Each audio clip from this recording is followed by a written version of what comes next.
और वहीं बांग्लादेश में हिंदू समुदाय पर हमलों ने भारत के लिए चिंता बढ़ा दी है। भारत जो हमेशा बांग्लादेश के साथ ऐतिहासिक और सांस्कृतिक संबंधों को महत्व देता आया है, इस स्थिति से निपटने के लिए क्या कदम उठा सकता है, इसी मुद्दे पर हम खास मेहमानों के साथ चर्चा करेंगे। और हमारे साथ सभी मेहमान जो है वो जुड़ चुके हैं। प्रोफेसर कपिल कुमार हैं, स्ट्रैटेजिक एक्सपर्ट है, retired major general Sanjay Meston है, डिफेंस एक्सपर्ट है, और आप दोनों का ही बहुत बहुत स्वागत है। सबसे पहले मेजर जनरल संजय जी, आपके पास हम आते हैं और आपसे समझने की कोशिश, आखिरकार जो सवाल हम पूछ रहे हैं कि बांग्लादेश का इलाज क्या है। बातचीत हो चुकी है, विदेश सचिव ने बातचीत कर ली है, हमारी संसद में इसको लेकर के विदेश मंत्रालय की तरफ से बातचीत की गई है, बातों को रखा भी गया है। इन सबके बावजूद बांग्लादेश में स्थिति कंट्रोल में नहीं आ रही, हिंदुओं पर अत्याचार बंद नहीं हो रहा। आपने बड़ा उचित सवाल उठाया है। देखिए, बांग्लादेश की जो स्थिति है वो तो बहुत ही गंभीर है, उसमें कोई शक और सवाल है ही नहीं। अब इलाज क्या है?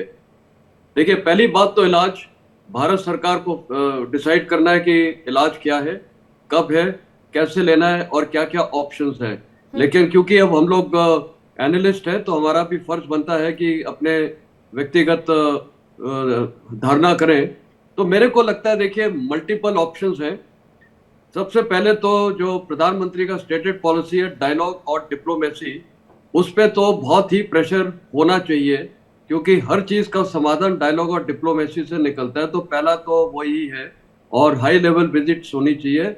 डायलॉग और डिप्लोमेसी में अब क्या क्या आता है, यही नहीं कि जो भारत सरकार के नुमाइंदे हैं उसमें कई और भी नुमाइंदे हैं। जैसे अभी आपने एक हिंदू संगठन के किसी गुरु को दिखाया था, वो बातचीत कर रहे थे, उनका डेलीगेशन जा सकता है, माइनॉरिटीज का डेलीगेशन जा सकता है। तो इस प्रकार कई डेलीगेशन जा सकते हैं। रिटायर्ड आर्मी ऑफिसर जो 71 की लड़ाई में लड़े हैं, जो वहाँ के लोगों को जानते हैं, जो वहाँ की फौज के साथ लड़े हैं, उनको भेज सकते हैं। रिटायर्ड एम्बेसडर्स हैं, रिटायर्ड डिफेंस अटैचीज हैं, वहाँ जितने भी डिफेंस अटैचीज हैं वो ब्रिगेडियर्स हैं, वो जा सकते हैं। तो कहने का मतलब है मल्टी फ्रंट कॉन्टैक्ट होने चाहिए। डायलॉग तब होगा, बैकडोर डिप्लोमेसी सब चैनल से है, गवर्नमेंट टू गवर्नमेंट चैनल तो चलना ही चाहिए, लेकिन बैकडोर डिप्लोमेसी में बहुत तरीके हैं, बहुत सारी ऑर्गेनाइजेशंस जा सकते हैं, व्यापारी भी जा सकते हैं, उनका भी बहुत बड़ा रोल है। तो एक तो ये डायलॉग और डिप्लोमेसी है। दूसरा, बॉर्डर कंट्रोल। हमें पता है कि अब वहां पर रेडिकलिज्म आ चुका है, तो जाहिर है वो इंडिया को डिस्टेबलाइज करने की एक स्ट्रेटेजी रची है पाकिस्तान ने बांग्लादेश को लेके। तो ये रेडिकल एलिमेंट्स अभी जाहिर है कि वो इन्फिल्ट्रेट करना चाहेंगे। तो जितने भी वहाँ बॉर्डर फोर्सेस हैं, बॉर्डर सिक्योरिटी फोर्स की नफरी को ऑगमेंट करना चाहिए, counter intelligence, counter infiltration role के लिहाज से, और वहाँ ड्रोन्स वगैरह जितनी चीजें हैं वो खूब मात्रा में लगाना चाहिए। कोई भी इन्फिल्ट्रेशन अलाउ नहीं होनी चाहिए। तीसरा है ये जो मुद्दा है मिलिट्री का, मिलिट्री की एक्सपर्टीज भी लेनी चाहिए, क्योंकि देखिए फाइनली जब ये मुसीबत आएगी, भारतीय मिलिट्री जो भारतीय सेना है वो उसको रिजॉल्व करेगी, क्योंकि we are the last resort of this country. तो अभी से ही भारतीय सेना को इन्वॉल्व करना चाहिए, हमारे आइडियाज लेने चाहिए जो सर्विंग आर्मी चीफ वगैरह हैं, कि ये सिचुएशन लॉन्ग टर्म में कैसे इफेक्ट करेगी, और लॉन्ग टर्म में ये कैसे इफेक्ट करेगी मैं आपको बताना चाहूंगा। बांग्लादेश की अगर ये यहाँ से रेडिकल एलिमेंट्स घुसेंगे और म्यांमार बॉर्डर से मणिपुर के जरिए वगैरह, तो स्थिति ये होगी कि जब ये कंट्रोल आउट ऑफ कंट्रोल हो जाएगा तो भारतीय सेना के जवान इंसर्जेंसी और काउंटर टेररिज्म ऑपरेशन में सिलीगुड़ी कॉरिडोर से लेके वो सिलीगुड़ी जो नॉर्थ ईस्ट का इलाका उसमें शामिल हो जाएगी। और हमारा जो मेन टास्क है चीन से लड़ना नदन बॉर्डर्स में, वो हमारा एक बैकग्राउंड स्टेज पे आ जाएगा। तो ये इम्प्लीकेशंस भारत सरकार को और देश को पता होने चाहिए कि अगर हमने यहाँ जनरल संजय जी कब करना चाहिए, क्योंकि देखिए काफी वक्त हो गया, ऐसे में हमने देखा है, क्योंकि अक्टूबर महीने से पहले से इस तरह की स्थिति हम देख रहे हैं वहां पर, कि वहां से शेख हसीना आ जाती है, हम उनको पनाह भी देते हैं, संभवतः भी देखिए एक लेटर लेकर के कहा गया है कि शेख हसीना को वापस भेजा जाए, क्योंकि कानूनी तौर पर कई कार्रवाई और कई उनको अदालत में जो है वो पेश भी होना है। चलिए वो एक अलग मैटर है, हम बात यहाँ पर हिंदुओं पर जो हिंसा हो रही है, मतलब ये कदम हम कब उठाएंगे, क्योंकि अभी तक तो हमारे विदेश सचिव जाकर के एक मुलाकात कर चुके, विदेश मंत्री जो है वो संसद के अंदर में बातें रख लेते हैं, लेकिन आप जो एक बैकडोर जो डिप्लोमेसी की बात कर रहे हैं उसको कब सक्रिय किया जाना चाहिए? क्या ये अभी और बिल्कुल समय तुरंत होना लगेगा? चाहिए, बिल्कुल तुरंत होना चाहिए, कोई शक नहीं है। ये सिचुएशन नहीं तो आउट ऑफ कंट्रोल हो जाएगी। जी, वेट एंड वॉच पॉलिसी जो कई लोग एडवोकेट करते हैं, मैं उस पॉलिसी को नहीं इसमें मानते। मैं नहीं मानता हूं। जी। ये तुरंत होना चाहिए और सारे साइमल्टेनियस एक्शन होने चाहिए और कुछ ऑप्शंस ओपन रखने चाहिए। इकोनॉमिक सैंक्शंस वो ओपन रखने चाहिए, सब कुछ ओपन रखना चाहिए। ठीक। लेकिन सबसे पहला ये बैकडोर डिप्लोमेसी चलनी चाहिए और उनको उनका परिणाम बताना चाहिए कि बांग्लादेश तो इसमें सफर करेगा और वो वहां पहुंचेगा जो आज अफगानिस्तान पहुंचा है, किसके बदौलत? यही पाकिस्तान के जरिए। जी। तो बांग्लादेश को ये भी बताने की जरूरत है और नहीं समझते तो फिर हार्ड ऑप्शन हमको लेने पड़ेंगे। लेने लेकिन पड़ेंगे ये अपन। सब तुरंत होने चाहिए। ठीक है मल्टी प्रोफेसर कपिल जी, ठीक है सर, हम आते हैं आपके पास। प्रोफेसर कपिल, जिस तरह से एक तो आप हाथ भी उठा रहे थे, अपनी बात को तो आप रखिएगा ही, मुझे लग रहा है आप सहमत नहीं नजर आ रहे थे, लेकिन मैं सवाल ये करना चाहूंगी आपसे कि देखिए शंकराचार्य विमुक्तेश्वरानंद जी से जो है मुलाकात 12 सदस्यों का एक डेलीगेशन ने आकर के किया और उन्होंने कहा है कि देखिए हम सुरक्षित अगर रहेंगे तो ये एरिया अगर दे दिया जाएगा तो हिंदू वहां जाकर के बस जाएंगे तो सुरक्षित रहेंगे। उन्होंने भी कहा कि जब डिवाइड चीजें हो रही थी उस वक्त में देखिए पाकिस्तान की मांग की गई थी मुस्लिमों की तरफ से और वो दिया भी गया था। उन्होंने कहा है हम वहां सुरक्षित रहेंगे। क्या यही अब एक सॉल्यूशन और समाधान जो है वो बच रहा है? देखिए, मैं ना तो किसी शंकराचार्य पे कमेंट करना चाहता हूं नहीं, मैं समाधान की और बात ना कर रही हूं सर। मैं समाधान पे ही आता हूं। जी। अगर इन लोगों के पास कोई संविधान होते ना, तो जो हिंदुओं के नरसंहार 1000 साल से हो रहे हैं वो नरसंहार नहीं हो रहे होते। समझिए आप मेरी बात को। और हमारे बड़े बड़े जितने स्वामी हैं ये सब मर्सिडीज बाबा अमेरिका में जाकर के हिंदू धर्म का प्रचार करने की बात करते हैं ये, और यहाँ पे मतलब फांसी करते हैं। माफ कीजिए, मैं किसी का निरादर नहीं करना चाहता। अब मैं जनरल साहब की बात पे आना चाहता हूं। जनरल साहब से जब दोबारा आपने प्रश्न पूछा तो जनरल साहब ने एक बहुत बढ़िया बात कही। वो इस पे वेट एंड वॉच पे बिलीव नहीं करते और इमीडिएट एक्शन होना चाहिए।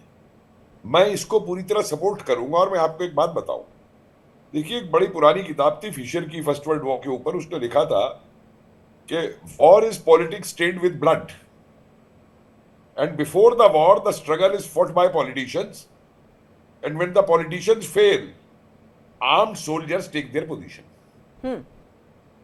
अब यहां सवाल आता है डिप्लोमेसी और टॉक का। सवाल ये उठता है कि 1947 से लेके और आज तक, चाहे वो हसीना की सरकार रही हो, चाहे कोई और सरकार बांग्लादेश में रही हो, हिंदुओं के ऊपर, माइनॉरिटीज के ऊपर अत्याचार लगातार होते रहे हैं। हम लोग डिप्लोमेसी करते थे, उनसे रोकने को कहते थे, वो 2 महीने रुक जाते थे, फिर 3 महीने बाद शुरू हो जाते थे, जिसका नतीजा ये हुआ कि 8 करोड़ से होते होते 47 से वहां पे 1 करोड़ 30 लाख पे आ गए। डिप्लोमेसी किससे की जाती है मुझे आज बताइए। आज बांग्लादेश में बात हो रही है बात करने की, किससे बात करें? ये जिसके मुंह में खून लगा है, ये इसको पीस नोबेल प्राइज मिला है जिसको, मुझे शर्म आती है नोबेल प्राइज देने वालों के ऊपर। और फिर एक और चीज है, देखिए खाली मामला बांग्लादेश और भारत का नहीं है। आपको मैं बार बार कह रहा हूं, जनरल साहब को मालूम है बहुत अच्छी तरह, संजय जी को, कि अल-कायदा और इन्होंने जो एक नक्शा बनाया है वेस्ट एशिया से लेकर और इंडोनेशिया तक, हरे रंग का नक्शा, जिसको ये सारा इस्लामिक देश बनाने की बात करते हैं। 6 कंट्रीज बची हैं उसके अंदर। भारत बचा है, नेपाल बचा है, भूटान बचा है, थाईलैंड बचा है, बर्मा बचा है, श्रीलंका बचा है। और जो ये सब हो रहा है ये एक कट्टरवादी फेनेटिक टेररिस्ट मानसिकता की तहत हो रहा है।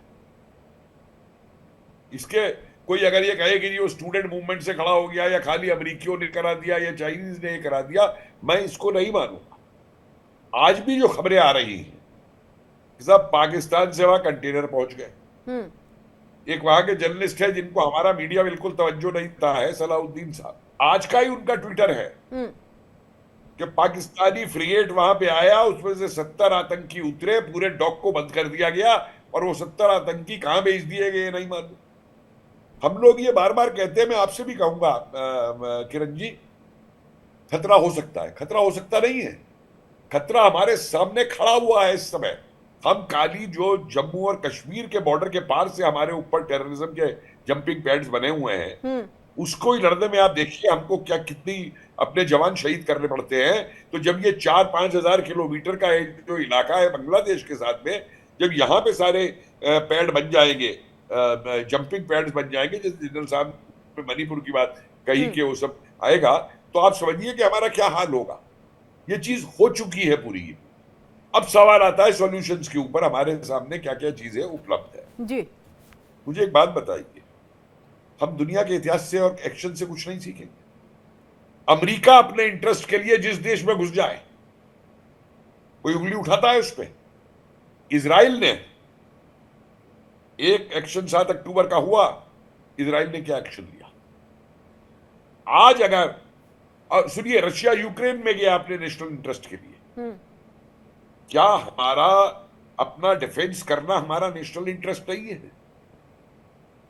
पहली चीज, इकोनॉमिक ब्लॉकेड हम पूरा नहीं कर पाए उनका। आज तक त्रिपुरा बिजली दे रहा है उनको, बेचारे। अब ये ट्रेडर्स जो आपने देखा है कि ऑटोमोबाइल नहीं भेजेंगे, अरे ऑटोमोबाइल नहीं भेजेंगे, वो नहीं भेजेंगे, वो तो 40 टन कितना उन्होंने 40 किलो आरडीएक्स मंगाया है पाकिस्तान से। किस लिए मंगाया है?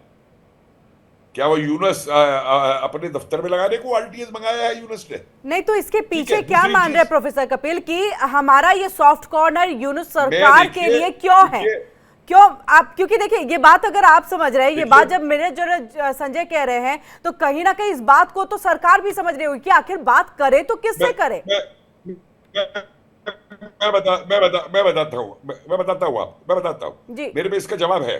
देखिए, जनरल मैनेक्शा ने भी उस समय 71 में 6 महीने मांगे थे मिसेस गांधी से तैयारी के लिए, ठीक है? तो मैं ये मिलिट्री स्ट्रेटेजी समझता हूं कि टाइम लगता है। मिलिट्री की ब्लू एजॉल्ट प्लान्स होती है, और हमारी जो पहले बांग्लादेश के लिए प्लान्स थी वो मुक्ति वाली बनी हुई थी, क्योंकि हम लोगों ने कभी ये सोचा भी नहीं था कि हमारी बांग्लादेश से कभी लड़ाई होगी। लेकिन एक चीज मैं बताऊं आपको, हमारी एक एक इंटेलिजेंस एजेंसी को एक खबर है कि ये फेनेटिक कहां पे है, इनके ऑफिस कहां पे है, कहां इनका असला है। क्योंकि जब 71 के अंदर, जनरल साहब को याद होगा, जब उस बंकर के ऊपर हम बम घेर सकते हैं जिसमें नियाजी बैठा हुआ था जी, तो मैं अपनी इंटेलिजेंस एजेंसीज को अंडर एस्टिमेट नहीं कर रहा। नहीं कर सकते। दिक्कत हमारी कहां थी मैं बताऊं आपको, जैसे शंकराचार्य साहब भी बोले हैं, हमारी दिक्कत ये हो गई है कि हम दुनिया को सर्वधर्म संभव पढ़ाना चाहते हैं, वासुदेव कुटुंबकम पढ़ाना चाहते हैं, और वो पढ़ा करके हम लोग ये भूल जाते हैं कि गीता का, दिन का इस्कॉन वालों को आप ही के चैनल पे कहा था कि गीता का ये जो आधा उपदेश आप देते हैं, आप ये नहीं बताते कि गीता का उपदेश कहां पे दिया गया था। रणभूमि में दिया गया था।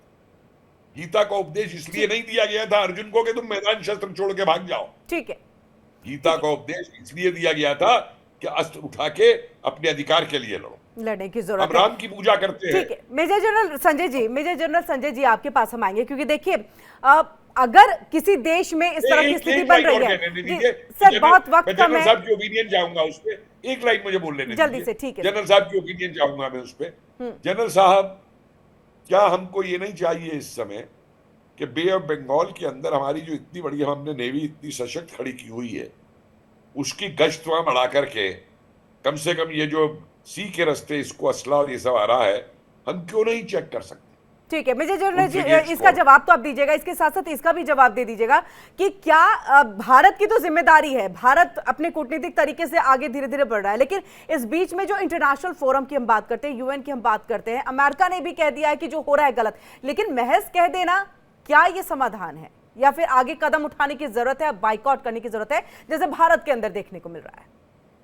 देखिए, सख्त कदम उठाने तो जरूरी है, क्योंकि पहली बात, यूनाइटेड नेशंस तो एक डिफंक्ट ऑर्गेनाइजेशन है, उसने तो आज तक कोई मसला दुनिया में हल किया नहीं है, खासकर अभी फिलहाल पिछले 5 साल में। वो ऑर्गेनाइजेशन की तो बात ही नहीं करनी चाहिए। अमेरिका के एनएसए जैक सलीवन ने प्रेशर डाला है, वो भी प्रेशर डाल रहे हैं, लेकिन फाइनली इफेक्ट हमको करता है और हमें बड़े सख्त कार्रवाई करनी है। और मेरे पहला जो स्टेटमेंट था, मैंने कहा ये एंड में भारतीय सेना को और पूरे देश को प्रभाव करेगा, क्योंकि लास्ट रिजॉर्ट इस देश में भारतीय सेना है, उसमें कोई डाउट नहीं है। अब यह है कि सेना का इस्तेमाल कब करना चाहिए, तुरंत या कुछ महीने के बाद। मैं ये बोलना चाहूंगा कि अफगानिस्तान का आप देखिए, 20 साल अमेरिकन सैनिक थे वहां। मैं अफगानिस्तान में जब था, तकरीबन वहां पर उनके साथ 52 कंट्रीज थे, आखिर में तालिबान वापस आ गया। कहने का मतलब यह है कि ये वाली लड़ाई जो है ये अलग है। 71 की लड़ाई कन्वेंशनल लड़ाई थी, ये है आतंकवाद के साथ जी, लड़ाई।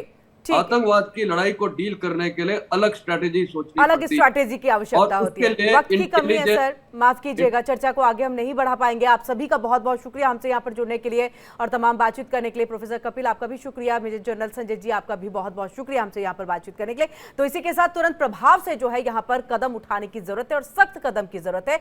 हो सके तो अपनी आर्मी को जो है पूरी तरह से तैयार कर लीजिए ताकि बांग्लादेश का इलाज हो सके। Diwali. Diwali is a festival lit with sharing.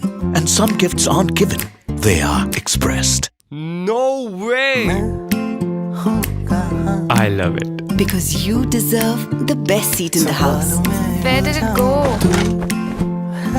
Mom, have you seen my straightener? No.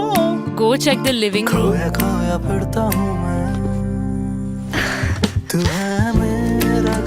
You light up every room you enter.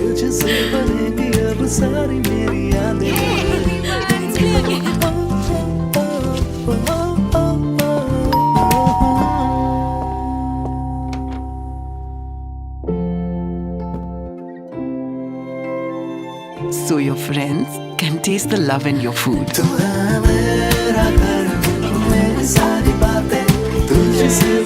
This Diwali, unwrap emotions with Speaking Gifts by Home Center.